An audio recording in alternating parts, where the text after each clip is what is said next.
Hello दोस्तों, नमस्कार। मैं भी एक आप सभी का बहुत बहुत स्वागत करता हूं एक और नए क्लास में। तो आप सब कैसे हैं?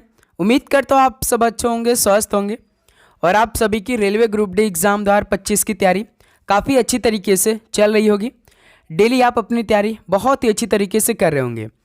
तो साथियों, आज से एक नई सीरीज की शुरुआत करने जा रहे हैं जिसमें हम लोग जीके साइंस के वही क्वेश्चन डिस्कस करेंगे जो पेपर में बन सकते हैं। जिस लेवल के सवाल हर साल ग्रुप डी के पेपर में पूछे जाते हैं उसी टाइप के क्वेश्चन इस सीरीज में हम लोग डिस्कस करेंगे। वो भी साथ ही रेलवे के नए पैटर्न पे 2025 में जिस तरह से रेलवे एग्जामों में सवाल पूछे गए हैं जीके साइंस के, खासकर इसी से जो सिलेक्शन होता है उन्हीं टाइप के क्वेश्चन इस क्लास में हम लोग डिस्कस करेंगे, खासकर ग्रुप डी एग्जाम के लिए। तो आज के इस पहले क्लास में 50 क्वेश्चन को डिस्कस करेंगे। तो आप जानते हैं कि ग्रुप डी के पेपर में जीके साइंस के पूरे 45 क्वेश्चन पूछे जाते हैं। तो इस साथ ही 45 क्वेश्चन में से लगभग हमें 42 प्लस स्कोर करना है। तो ये क्लास जरूर करना है और सारे क्वेश्चन को तैयार करना है। ये 21 दिन 21 नए टॉपिक को आपको पढ़ना है। इससे क्या होगा कि आपकी तैयारी जो होगा वो बहुत ही अच्छी होने वाली है, क्योंकि इसमें वही क्वेश्चन हम रखेंगे जो पेपर में बन सकते हैं और आपको डेली टारगेट भी देंगे। तो आज के इस पहले क्लास में आप सभी का टारगेट है 35 क्वेश्चन सही करने का 50 क्वेश्चन में से। तो यहाँ पे आप पढ़ सकते हैं कि पूरा पेपर यहीं से आने वाला है। 21 दिन 21 क्लास आपको हम देंगे। आज से आप लोग डेट को नोट कर लिए, लगातार क्लास आप सभी के बीच आने वाली है। तो चलिए बिना टाइम वेस्ट करते हुए इस क्लास को स्टार्ट करते हैं। एक क्लास सुबह 8 बजे, एक दोपहर 2 बजे क्लास आने वाली है। ओके, चलिए तो इस टारगेट को पूरा करिएगा और लास्ट में अपना स्कोर भी बताइएगा कि आज के पहले टारगेट से क्या आप सभी कितना स्कोर बना। ओके, देखिए पहला प्रश्न, जैन धर्म के अंतिम तीर्थंकर कौन थे? ये बहुत इजी सवाल हो गया। बताइए जैन धर्म के अंतिम तीर्थंकर कौन थे? तो याद रखिएगा महावीर थे। तो पहले का ऑप्शन यहाँ से बिल्कुल राइट आंसर हो जाएंगे। चलिए अगला सवाल कॉल करिएगा, क्वेश्चन नंबर 2 को। प्रसिद्ध संत पार्श्वनाथ का संबंध किस धर्म से है? बताइए प्रसिद्ध संत पार्श्वनाथ का संबंध किस धर्म से है? तो याद रखिएगा जैन धर्म से। डी ऑप्शन बिल्कुल राइट आंसर हो जाएंगे। अगला सवाल कॉल करिएगा, क्वेश्चन नंबर 3 को। दिगंबर और श्वेतांबर पद का संबंध किस धर्म से है? बताइए दिगंबर और श्वेतांबर पद का संबंध किस धर्म से है? तो याद रखिएगा जैन धर्म से। बी ऑप्शन यहां से बिल्कुल राइट आंसर हो जाएंगे। अगला सवाल कॉल करिएगा, क्वेश्चन नंबर 4 को। पहली जैन परिषद कहाँ आयोजित की गई थी? बिल्कुल आपको बेसिक से हम शुरुआत करेंगे। हिस्ट्री, पॉलिटी, इकोनॉमिक्स, स्टैटिक्स सारे टॉपिक को इस सीरीज में हम लोग कवर करने वाले हैं। बताइए दोस्त, पहली जैन परिषद कहाँ आयोजित की गई थी? तो याद रखिएगा ये पाटलिपुत्र में। बी ऑप्शन बिल्कुल राइट आंसर हो जाएंगे। अगला सवाल कॉल करिएगा, क्वेश्चन नंबर 5 को। जैन मठ संस्थानों को क्या कहा जाता है? बताइए जैन मठ संस्थानों को क्या कहा जाता है? तो याद रखिएगा वसदी कहा जाता है। डी ऑप्शन बिल्कुल राइट आंसर हो जाएंगे। अगला सवाल कॉल करिएगा, क्वेश्चन नंबर 6 को। निम्नलिखित में से किस राज्य में पालीताना मंदिर एक जैन तीर्थ स्थल स्थित है? बताइए किस राज्य में पालीताना मंदिर एक जैन तीर्थ स्थल स्थित है? तो यह गुजरात राज्य में। बी ऑप्शन बिल्कुल राइट आंसर हो जाएंगे। अगला सवाल कॉल करिएगा, क्वेश्चन नंबर 7 को। निम्न में से किसने विक्रमशिला विश्वविद्यालय की स्थापना की?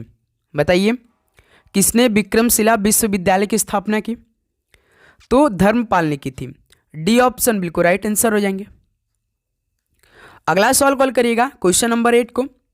बौद्ध धर्म में अभय मुद्रा का क्या अर्थ है? बताइए बौद्ध धर्म में अभय मुद्रा का क्या अर्थ है? तो याद रखिएगा निर्भीकता है।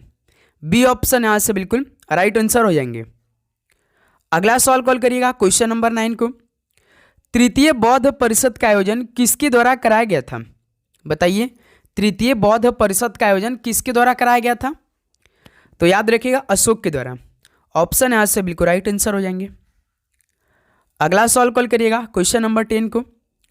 हिंदू धर्म अद्वैत का सिद्धांत किसने प्रतिपादित किया?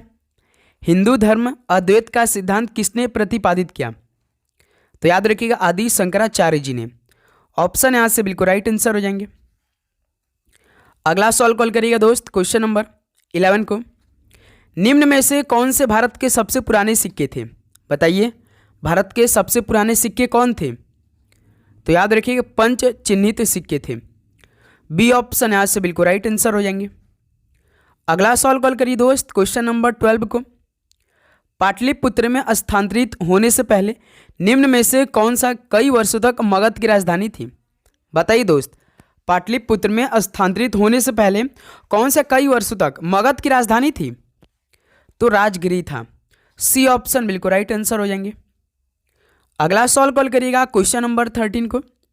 निम्नलिखित में से किसने शहर पाटलिपुत्र स्थापित किया था? बताइए, किसने शहर पाटलिपुत्र स्थापित किया था? तो याद रखिएगा उदयन ने। बी ऑप्शन बिल्कुल राइट आंसर हो जाएंगे। ओके, चलिए अगला सवाल कॉल करिए, क्वेश्चन नंबर 14 को।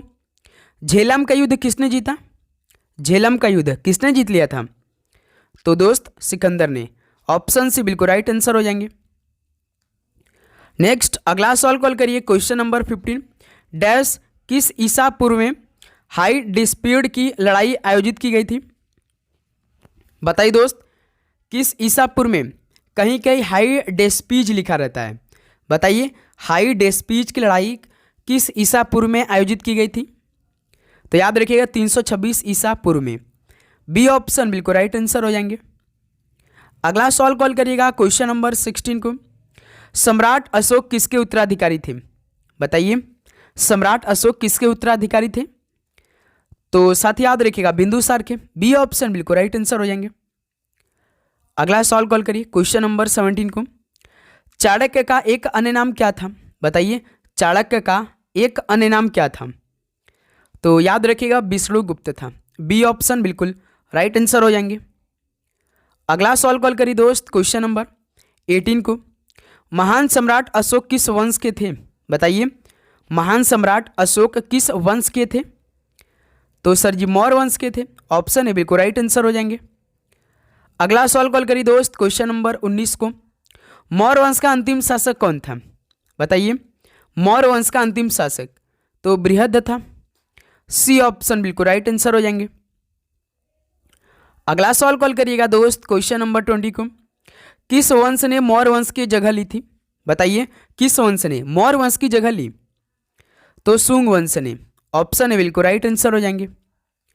अगला सवाल कॉल करिएगा, क्वेश्चन नंबर 21 को। कौटिल्य का अर्थशास्त्र हमें किस प्रशासन के बारे में जानकारी देता है? बताइए दोस्त, कौटिल्य का अर्थशास्त्र में हमें किसका प्रशासन के बारे में जानकारी देता है? तो मौर्य प्रशासन के बारे में। डी ऑप्शन बिल्कुल राइट आंसर हो जाएंगे। चलिए अगला सवाल कॉल करिएगा, क्वेश्चन नंबर 22। चंद्रगुप्त का पुत्र किस मौर्य साम्राज्य के सिंहासन पर बैठने वाला दूसरा शासक था? बताइए। तो याद रखिएगा चंद्रगुप्त का पुत्र जो बिंदुसार था, यह मौर्य साम्राज्य के सिंहासन पर बैठने वाला दूसरा शासक था। तो इस सवाल का बी और सी ऑप्शन क्या हो जाएगा? बिल्कुल राइट आंसर हो जाएंगे। ओके, चलिए अगला सवाल कॉल करिए, क्वेश्चन नंबर 23। डैश मौर्य साम्राज्य की राजधानी क्या थी? बताइए साथी, मौर्य साम्राज्य की राजधानी क्या थी? तो याद रखिएगा पाटलिपुत्र थी।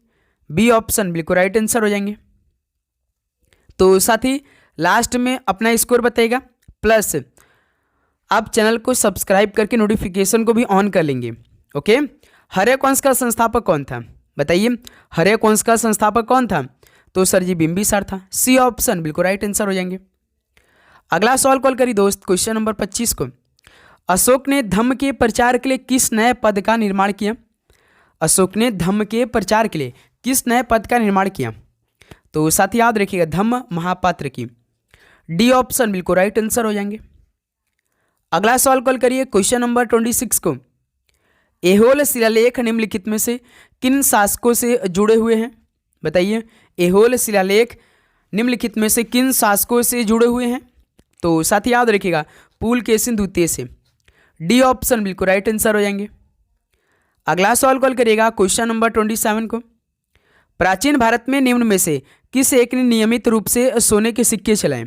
बताइए दोस्त, प्राचीन भारत में किस एक ने नियमित रूप से सोने के सिक्के चलाए थे? तो याद रखिएगा दोस्त पार्थियन ने। डी ऑप्शन बिल्कुल राइट आंसर हो जाएंगे। चलिए अगला सवाल कॉल करिए दोस्त, क्वेश्चन नंबर 28 को। कनिष्क किस वंश से संबंधित थे? बताइए, कनिष्क किस वंश से संबंधित थे? तो सर जी कुषाण वंश से। बी ऑप्शन बिल्कुल राइट आंसर हो जाएंगे। चलिए अगला सवाल कॉल करिए दोस्त, क्वेश्चन नंबर 29। निम्नलिखित में से किस राजा ने कश्मीर में चतुर्थ बौद्ध संगीति का आयोजन किया? बताइए, किस राजा ने कश्मीर में चतुर्थ बौद्ध संगीति का आयोजन किया था? तो याद रखिए राजा कनिष्क ने। सी ऑप्शन राइट आंसर हो जाएंगे। अगला सवाल कॉल करिए दोस्त, क्वेश्चन नंबर 30। नालंदा विश्वविद्यालय के पुनरुत्थान में महत्वपूर्ण भूमिका किसने निभाई थी? बताइए, नालंदा विश्वविद्यालय के पुनरुत्थान में महत्वपूर्ण भूमिका किसने निभाई? तो याद रखिएगा अमर्त्य सेन ने। डी ऑप्शन बिल्कुल राइट आंसर हो जाएंगे। अगला सवाल कॉल करिए, क्वेश्चन नंबर 31। बिंद शक्ति किस वंश के संस्थापक थे? बताइए, बिंद शक्ति किस वंश के संस्थापक थे? तो वाकाटक वंश के संस्थापक थे बिंद शक्ति। सी ऑप्शन राइट आंसर हो जाएंगे। तो भाई लास्ट में अपना स्कोर जरूर करिएगा। ओके, बहुत ही आराम से के क्वेश्चन को हम लोग देखेंगे क्योंकि बेसिक चला है। इस सीरीज में आपको आराम आराम से क्वेश्चन हम तैयार कराने वाले हैं। ऐसा है कि नहीं हर रोज की तरह फटाफट क्वेश्चन, नहीं, आराम से एकदम अच्छी तरीके से कि आपको एक ही क्लास में पूरे 50 के 50 क्वेश्चन याद हो जाए। खजुराहो में पाया गया प्रसिद्ध लक्ष्मण मंदिर किसके द्वारा बनवाया गया? बताइए, खजुराहो में पाया गया प्रसिद्ध लक्ष्मण मंदिर किसके द्वारा बनवाया गया? तो याद रखिएगा चंदेलो द्वारा बनवाया गया था। ऑप्शन है बिल्कुल राइट आंसर हो जाएंगे। अगला सवाल कॉल करिए, क्वेश्चन नंबर 33। चीनी यात्री फायान ने किसके शासनकाल के दौरान भारत का दौरा किया था? तो साथी जो चीनी यात्री फायान था यह किसके शासनकाल के दौरान भारत का दौरा किया था? तो चंद्रगुप्त द्वितीय के समय। ऑप्शन सी बिल्कुल राइट आंसर हो जाएंगे। अगला सवाल कॉल करिए, क्वेश्चन नंबर 34 को। प्रसिद्ध चीनी यात्री वेनसांग किसके शासनकाल में भारत आया था? बताइए, जो प्रसिद्ध चीनी यात्री था वेनसांग ये किसके शासनकाल में भारत आया? तो याद रखिएगा हर्षवर्धन के समय। ऑप्शन है राइट आंसर हो जाएंगे। चलिए अगला सवाल कॉल करिए, क्वेश्चन नंबर 35। इतिहासकार विंसेंट स्मिथ ने किस गुप्त शासक को भारत का नेपोलियन बुलाया? बताइए, इतिहासकार विंसेंट स्मिथ ने किस गुप्त शासक को भारत का नेपोलियन बुलाया था? तो समुद्रगुप्त को। ऑप्शन है बिल्कुल राइट आंसर हो जाएंगे। अगला सवाल कॉल करिए, क्वेश्चन नंबर 36। चाणक्य किसके दरबार में मंत्री थे? बताइए, चाणक्य किसके दरबार में मंत्री थे? तो याद रखिएगा चंद्रगुप्त मौर्य के। ऑप्शन है बिल्कुल राइट आंसर हो जाएंगे। अगला सवाल कॉल करिए, क्वेश्चन नंबर 37। निम्नलिखित में से कौन सा नगर गुप्त वंश की राजधानी था? बताइए, कौन सा नगर गुप्त वंश की राजधानी था? तो याद रखिएगा पाटलिपुत्र का। बी ऑप्शन बिल्कुल राइट आंसर हो जाएंगे। अगला सवाल कॉल करिए दोस्त, क्वेश्चन नंबर 38 को। निम्न में से कौन सा शहर चालुक्यों की राजधानी थी? बताइए, कौन सा शहर चालुक्यों की राजधानी थी? तो बादामी थी भाई। बी ऑप्शन बिल्कुल राइट आंसर हो जाएंगे। अगला सवाल कॉल करिए दोस्त, क्वेश्चन नंबर 39 को। पाल साम्राज्य का संस्थापक कौन था? बताइए, पाल साम्राज्य का संस्थापक तो गोपाल था। डी ऑप्शन बिल्कुल राइट आंसर हो जाएंगे। अगला सवाल कॉल करिए दोस्त, क्वेश्चन नंबर 40 को। चंद्रगुप्त प्रथम के बाद गुप्त साम्राज्य की बागडोर किसने संभाली? चंद्रगुप्त प्रथम के बाद गुप्त साम्राज्य की बागडोर किसने संभाली थी? तो याद रखिएगा समुद्रगुप्त ने। बी ऑप्शन बिल्कुल राइट आंसर हो जाएंगे। अगला सवाल कॉल करिए दोस्त, क्वेश्चन नंबर 41। किस काल को भारतीय इतिहास का स्वर्ण युग कहा गया है? तो साथी किस काल को भारतीय इतिहास का स्वर्ण युग कहा गया है? तो गुप्त काल को। ऑप्शन है बिल्कुल राइट आंसर हो जाएंगे। अगला सवाल को दोस्त हल करिए, क्वेश्चन नंबर 42 को। डैश किसके द्वारा रचित हर्षचरित हमें हर्ष और उनके प्रशासन के बारे में सही जानकारी देता है? तो बाणभट्ट द्वारा रचित है हर्षचरित। यह हमें हर्ष और उनके प्रशासन के बारे में सही जानकारी देता है। सी विल बी राइट आंसर। चलिए क्वेश्चन नंबर 43 कॉल करिए। हर्षवर्धन के राज्यसभा कवि कौन थे? बताइए, हर्षवर्धन के राज्यसभा कवि कौन थे? तो याद रखिएगा बाणभट्ट थे। डी ऑप्शन राइट आंसर हो जाएंगे। अगला सवाल कॉल करिए, क्वेश्चन नंबर 44 को। चीनी यात्री इत्सिंग कहाँ पर 3 वर्ष ठहर कर संस्कृत सीखा था? बताइए दोस्त, जो चीनी यात्री इत्सिंग था, यह कितने यानी कहाँ पर रहकर 3 वर्ष ठहर कर संस्कृत सीखा था? कहाँ पर सीखा था? तो याद रखिएगा, ताम्रलिप्ति में 3 वर्ष ठहर कर संस्कृत सीखा था। डी ऑप्शन ताम्रलिप्ति बिल्कुल राइट आंसर हो जाएंगे। चलिए अगला सवाल कॉल करिए, क्वेश्चन नंबर 45।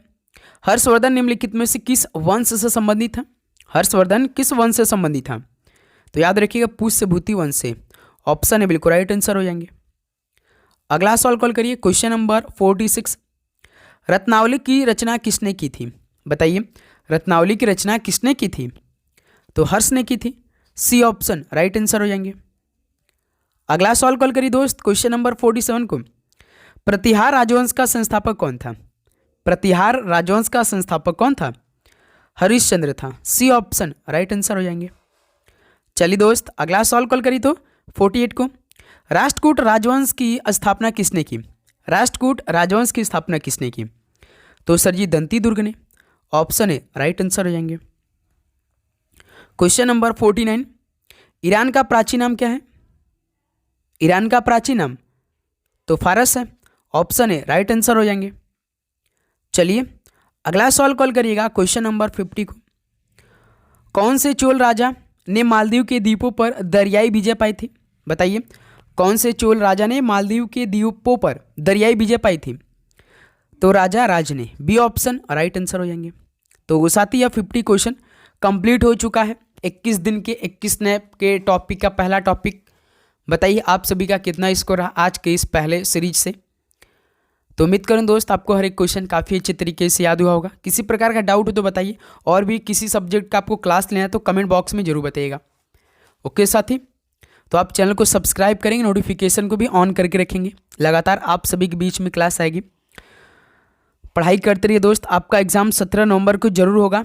जैसे कि आपका 28 या 29, 30 इन्हीं 3 डेट को आपको मालूम हो जाएगा कि आपका पेपर होगा या नहीं, कि ITI वाले देंगे कि नॉन ITI वाले एग्ज़ाम देंगे या दोनों देंगे। ये आपका 30 अक्टूबर को पूरी तरीके से क्लियर होने वाला है, क्योंकि उस दिन आपका लास्ट सुनवाई होने वाला है।